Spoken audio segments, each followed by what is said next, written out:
Ladies and gentlemen, Hex community of all ages, hey, Drake Freedom here, coming to you live for this week's HexDekanomics. And this week here we're going to bring you kind of an artifact, mainly an artifact deck with a few dwarfs in it, nothing too special, a little bit of card draw. So as you can see the deck there a little bit, let's just go ahead and go over some of the cards. In fact, we'll probably go over all of them and take a look at actually what the deck consists of. Now, is it perfect? By no means, no. But it is a very cheap deck, and you know, as this series kind of goes towards it, I kind of lean towards cheaper decks. And so let's just go and get started with some of the cards here. We've got four. I'm not sure what happened there.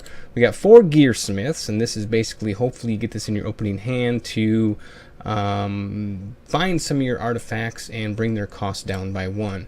As you can probably see, I've named the actual deck here Cheap Artifacts. So the next card we have here is Electroid, and we have 3 of those. Now, this particular card here, I think it was in the last HexDekanomics, I was talking about this card and said there's got to be, I said I didn't think there was a way to get it out on turn 2, but a user commented and said there is a way to get this guy out on turn 2 and activated. So good card to have there. Like I said, we have 3 of those. We have 3 Teapot of Prosperities, and this is just 5 random cards in your deck get with cost 1 or greater get cost -1. So you know, it's just one of those things. Just take some cards and, you know, reduce their cost. Shrine of Prosperity. Again, you know, this is if it's a troop, it gets +1/+1. If it's a non-troop, non-resource card, again the cost is -1. If it's a resource, you gain a charge. Now that gain a charge comes into play with this with a card we're coming up here in a little bit. But first of all, we'll go ahead and start with or go with Technical Genius here. Technical Genius is, you know, all artifacts in all zones have cost of -1. We have 4 of him. So now getting back to the Shrine of Prosperity and the resources gain a charge, that goes very well with Reactor Bot here. When you gain a charge, this gets +2/+2 this turn. So if a shard comes out and you have the shrine out, you're going to gain 2 charges. So this guy will now get +4/+4. So it's very beneficial for that there. Next one we have here is Oracle Song, just for a little bit of card draw, nothing out of the ordinary there. Next one here is Augmentation Bot. Now this card here I'm not 100% sold on. I'm thinking it could probably be swapped out with something else. I just haven't done that yet. It is nice to, you know, give your guys, you know, flight, you know, any one of those particular keywords there. It's nice to get, but more times than not, you don't get the right one that you want, you know. So, and it's just, there's way too many to choose from that it can just randomly do it. So it's nice when it gets lethal, you know. And you know, like I said, it's a nice card, but it's just, I think it's just a little bit too random to be consistent with that. Outside of that, he's a 1/3. Let's see, we have 4 of those. Next card here is Ingenious Engineer. Now this is a pretty cool card to have in the deck here. It says when a dwarf or robot you control exhausts for the first time on your turn, ready it. So basically, if you have this guy out and you go to attack, you swing in with everything exhausts and then readies itself again, and you attack, and then it's basically having vigilance on all your cards there. Works really well for the augmentation box. You can, you know, exhaust him, give a troop a random keyword, it'll, you know, untap, and then you can do it again. So you can get 2 taps out of 1 augmentation bot there.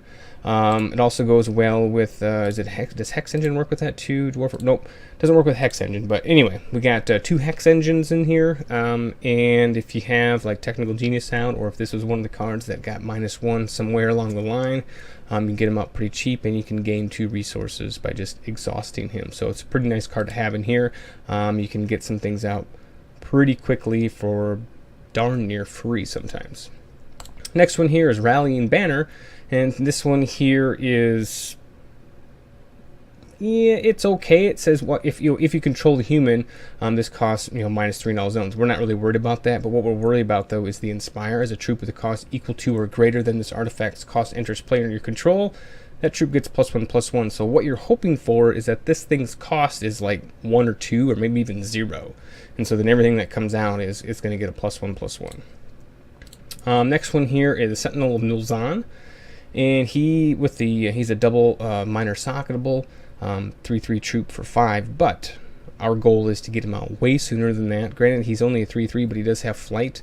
And in the way I have it socketed here, since we're just playing, Sapphire, and you may play the other socket there is you may play this at any time you could play a quick action. So again, this one here, it's most of the time you can play him for 2 or 3.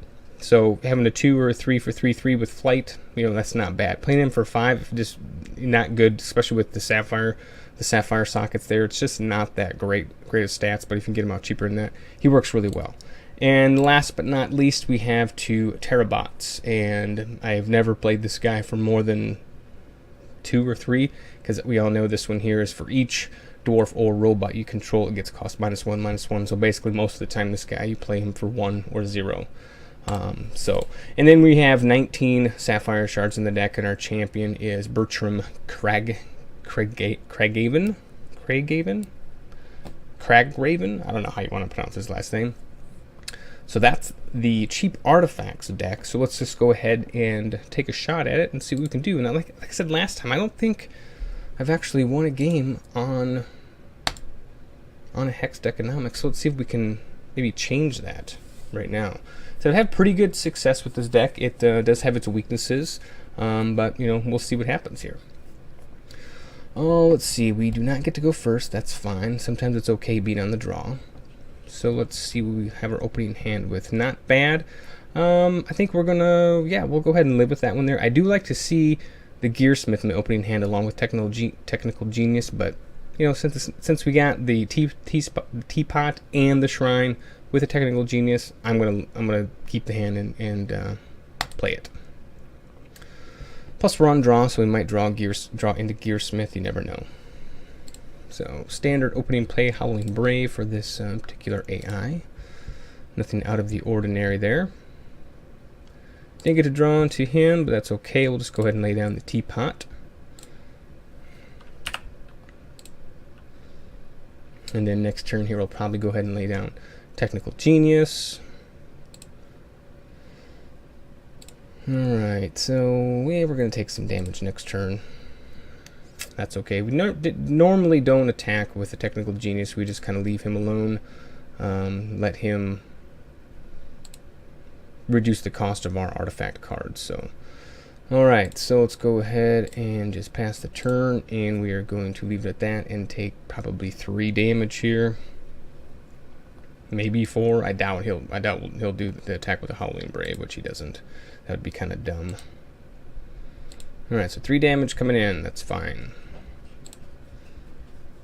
Alright, a 4/4 Honeycap. Pretty standard so far. Alright, well, we've drawn into nothing but shards so far. That's not the best, but could be worse, I guess. So might as well lay down the shrine. Go ahead and get a robot out there. Might as well tap this guy.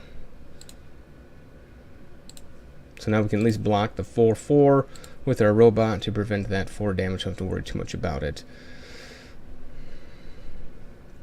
And we can at least play our Sentinel next turn, but we just haven't drawn into a whole heck of a lot here, so we might be in a little bit of a trouble here. So hopefully we can get something going here real soon. Now that we got the shrine out, maybe we can draw into a troop, and we do. That's good. A 3/4 troop there, so that's nice.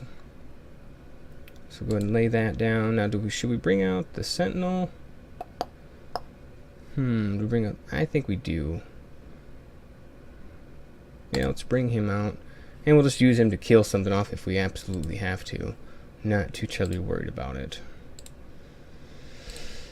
We'll see what the AI attacks with here. So he's going to swing in with everything. He might have a trick up his sleeve, maybe Wild Growth, I'm guessing. We certainly do not want to take, what would that be, 9 damage. So we'll go ahead and we'll block the Feral Ogre, but I'm guessing no combat trick. Okay, that's fine. Another Honeycap. So we are definitely in trouble here. Once again, we're keeping our streak alive, which is awesome. Alright. So next turn we are going to be taking most likely lethal. We're going to lose our technical genius. Let's go ahead and bring him out. Bring him out. We really have nothing left to do. Nothing that we can do anyway.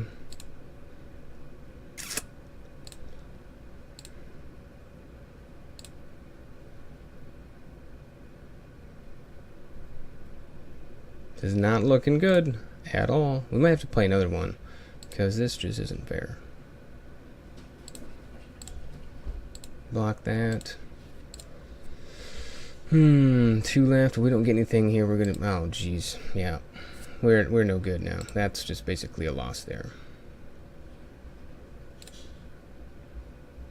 All right. Nothing but resources. Oh well, it happens. Maybe we'll play another one here. We'll see. I'm not sure. So anyway, that is this week's HexDekanomics. I'll pull the deck back up so you guys can look at it. Pause the video there if you'd like. Other than that, if you like the video, give it a thumbs up. If you want to see more of these, don't forget to click subscribe down below. And oh, and also, if you want to let me know something about the deck or have a deck you want to share, be sure to leave a comment down below, and we'll have another video for you soon.